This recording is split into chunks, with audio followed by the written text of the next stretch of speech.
1, 2, 3. Hi, I'm Liss. We're shooting today and we're going to show you how to shoot something like this. Bam.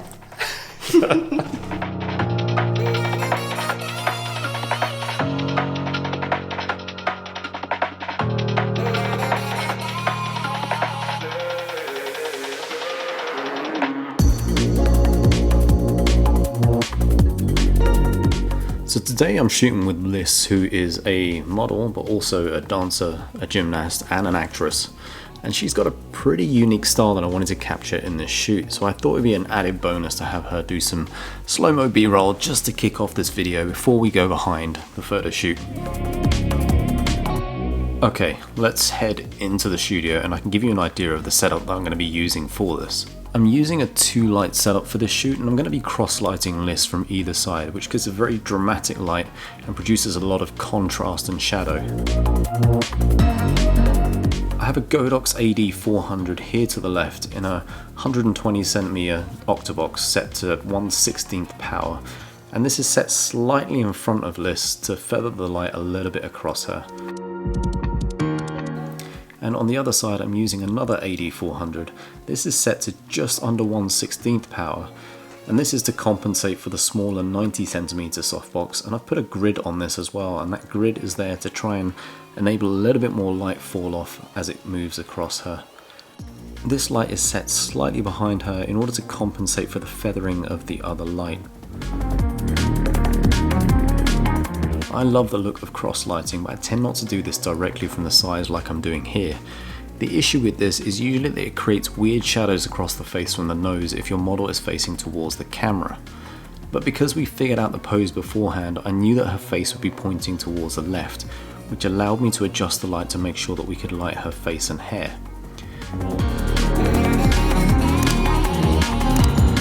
Now by lighting it directly from the side, we're going to end up with the light falling off and a shadow running down the part of her that's closest to the camera, and in this sense it's going to be her arms and her legs. This is going to kind of produce this amazing shadow line which is going to make her look even longer than she is in real life.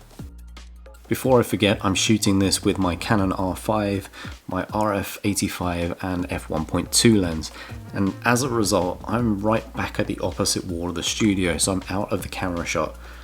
The thing with doing a shoot like this with a dancer is that you don't necessarily hit the shutter at the exact moment, so you have to kind of repeat this over and over again until you get like a few shots that you know are going to look good. There is a little bit of luck to this, but as you start to work through the poses, this becomes a little bit easier because you can predict what you're going to be doing and where the light's going to be. For the second part of the shoot, I wanted to use the same outfit but create a slightly different look. So Liss tied her hair up, we got a pair of her cyberpunk style glasses on, and I adjusted her position slightly.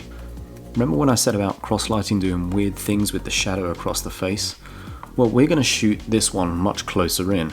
So I've moved her back a little and to the left so she's closer to the 120cm softbox, and I'm feathering the light a little bit more across her face to bring up that dark shadow and contrast that we had in the last look.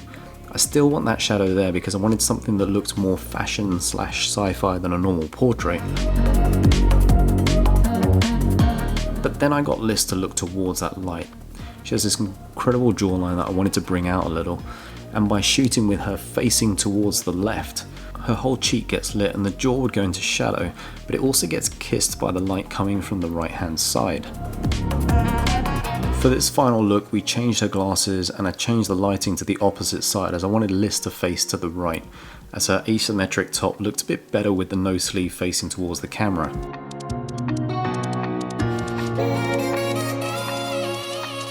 After doing a couple of light tests that somehow, even though we were falling around, I really liked the robotic type pose that she pulled, which worked so well with the Tron style glasses that she was wearing. And rather than black and white, I actually changed these back to colour but a little bit desaturated just to give a more sci-fi type look. Liss then did something that made my shoulders wince a little, but it did look pretty cool on camera, and I'm glad I captured this on video so you can all experience what I did.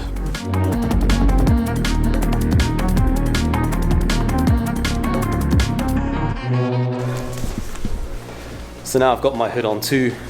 Thanks for watching, and we will see you in the next video. Don't forget to check out Liss on Instagram. Leave some comments below and subscribe if you want to see more, and I will see you in the next one. Bye.